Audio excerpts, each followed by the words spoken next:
नमस्कार दोस्तों। महाराष्ट्र की राजनीति के बारे में अचानक ही बात मैं क्यों कर रहा हूँ। मीडिया सोर्सेज से खबरें भी आई हैं, आपने अखबारों में पढ़ा होगा। टीवी चैनल्स इस तरह की चीज़ों को ज़्यादा ट्रेस नहीं करते हैं। टीवी चैनल्स की तो दिलचस्पी चाइना, पाकिस्तान ये सब दिखाने में ही रहती है, या फिर हद से हद वो सुशांत सिंह और ड्रग्स वाला जो मामला है उस पर फोकस कर रहे हैं। छोटे छोटे घटनाक्रम हैं जो चूक जाते हैं नेशनल मीडिया से। मेरी इच्छा ये रहती है कि मैं अक्सर इसी तरह के वीडियोस बनाऊं जो आपको थोड़ा अलग हटके जानकारी दे सकें, और आप लोग अप्रिशिएट करते हैं, ये भी बात मुझे बहुत अच्छी लगती है। इसके लिए मैं आपका धन्यवाद देता हूं। और महाराष्ट्र के बारे में जो हम बात कर रहे हैं, ये महाराष्ट्र की राजनीति के बारे में एक थोड़ा सा अलग हटके एक थोड़ा सा डेवलपमेंट चल रहा है। और इसमें हुआ यह है कि पिछले 24 घंटे में हैं दो मुलाकातें हुई है। शिवसेना के नेता और जो शिवसेना की मैगजीन है सामना, उसके अखबार है जो उनका पत्रिका वहाँ की जो है मराठी में जो पत्रिका छपती है, अखबार छपता है डेली सामना, उसके जो एडिटर हैं संजय राउत, इनकी और देवेंद्र फडणवीस पूर्व मुख्यमंत्री जो भाजपा के, इनकी एक मुलाकात हुई है 5 स्टार होटल में। और दोनों की मुलाकात जो है वो मीडिया में हाईलाइट हो गई है कि मुलाकात दोनों की क्यों हुई है, इसे लेकर अटकलें चल रही हैं। अभी ये सामने भी नहीं आया था कि संजय राउत और देवेंद्र फडणवीस की मुलाकात क्यों हुई है, कि अभी कुछ ही देर पहले यानी कि रविवार को एनसीपी के प्रमुख शरद पवार ने मुलाकात की है उद्धव ठाकरे चीफ मिनिस्टर से, शिवसेना के प्रमुख से। इन दोनों मुलाकातों का कनेक्शन जोड़ा जा रहा है। कनेक्शन क्यों जोड़ा जा रहा है?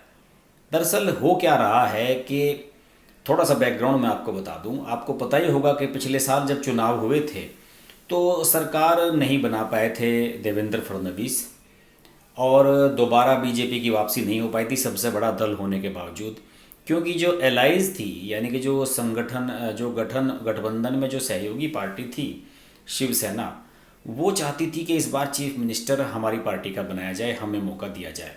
और बीजेपी को ये मंजूर नहीं था। बीजेपी का कहना था कि हमारी बड़ी पार्टी है तो हम ही बनाएंगे अपना चीफ मिनिस्टर।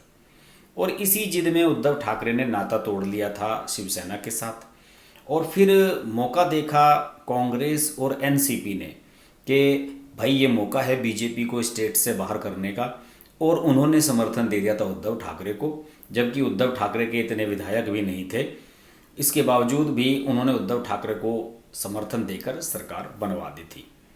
हालांकि नरेंद्र मोदी ने शरद पवार के पास ये ऑफर की थी कि आप हमें समर्थन दे दें तो हमारी सरकार बन सकती है, लेकिन शरद पवार ने स्पष्ट रूप से कह दिया था कि मेरी और आपकी विचारधारा मेल नहीं खाती है, और उन्होंने इनकार कर दिया था।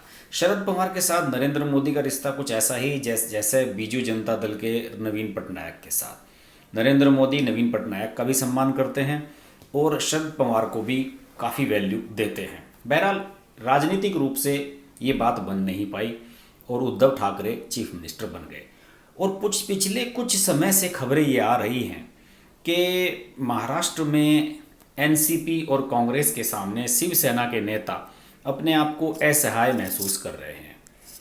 एक सांसद हैं वहाँ के, शायद संजय जाधव उनका नाम था शिवसेना के, उन्होंने उद्धव ठाकरे को अपना, लोकसभा के सांसद हैं, उन्होंने इस्तीफ़ा दे दिया था उद्धव ठाकरे के सामने कि मैं अब सांसद नहीं रहना चाहता आपका, क्योंकि जिस इलाके से मैं आता हूँ वहाँ पर जो म्यूनिसिपल कॉरपोरेशन की सारी सीटें हैं वो सारे पदों पर शिवसेना के नेता काबिज हो गए हैं और एनसीपी की बेइज्जती हो रही है।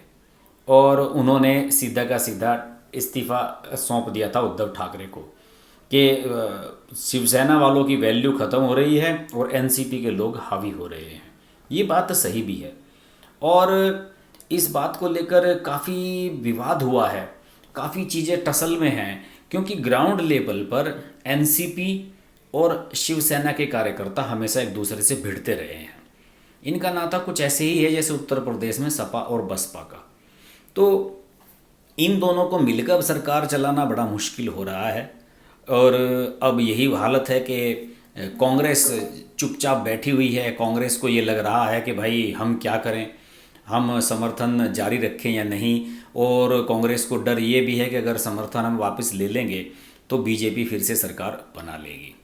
ऐसी स्थिति में अब क्या ऐसा विकल्प हो सकता है कि बीजेपी वापस जुड़ जाए शिवसेना के साथ, और शिवसेना अगर एनसीपी और कांग्रेस दोनों का साथ छोड़ दे तो अकेली बीजेपी का साथ ही उनके लिए पर्याप्त है सरकार बनाने के लिए।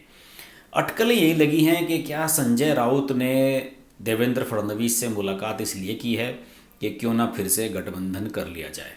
हालांकि देवेंद्र फडणवीस ने इसका खंडन कर दिया है और रविवार को उन्होंने ये कहा कि नहीं, ऐसा कुछ नहीं है और बीजेपी बिल्कुल भी शिवसेना को समर्थन देने का इरादा नहीं रखती है और ये बात नहीं हुई है।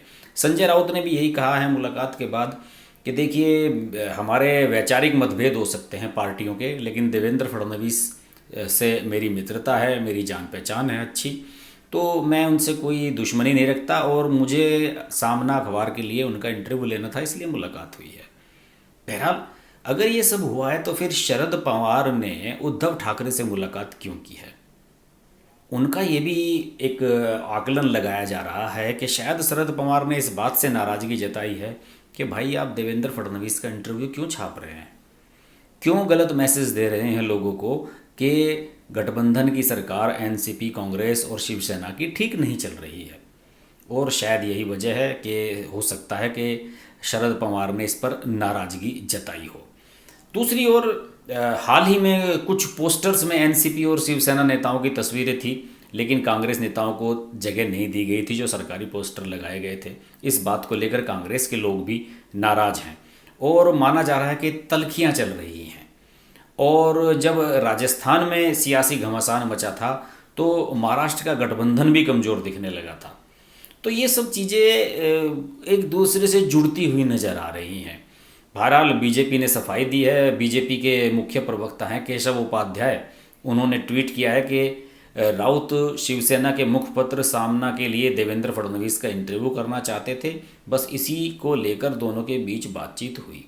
फडणवीस ने राउत को इस बात की जानकारी दी थी कि वह बिहार के चुनाव प्रचार से लौट आएंगे तब इंटरव्यू देंगे। अब इंटरव्यू दिया है या नहीं ये अलग बात है, और मुलाकात हुई है या नहीं ये अलग इशू है। आपको मैं बता दूं कि देवेंद्र फडणवीस को बिहार चुनाव का प्रभारी बनाया गया है, उनके पास बड़ी जिम्मेदारी है और अब बिहार के चुनाव आ रहे हैं। हो सकता है कि देवेंद्र फडणवीस और ये चाहते हों बीजेपी कि अगर महाराष्ट्र में भी समर्थन देकर शिवसेना की सरकार बना ली जाए तो इससे बीजेपी को फ़ायदा ही है। बीजेपी के कुछ लोग मिनिस्टर बन सकते हैं। बहरहाल कुछ ना कुछ तो खिचड़ी पक रही है और कुछ ना कुछ तो नया होने वाला है। देखते हैं कि क्या होता है। बहरहाल ये दो पुराने एलाइज हैं, जैसे कि शिरोमणि अकाली दल ने कल ही नाता तोड़ा है बीजेपी और एनडीए से। शिवसेना का तो बहुत पुराना नाता है, जैसे शिवसेना महाराष्ट्र में पार्टनर रही है ऐसे पंजाब में शिरोमणि अकाली दल पार्टनर रहे हैं।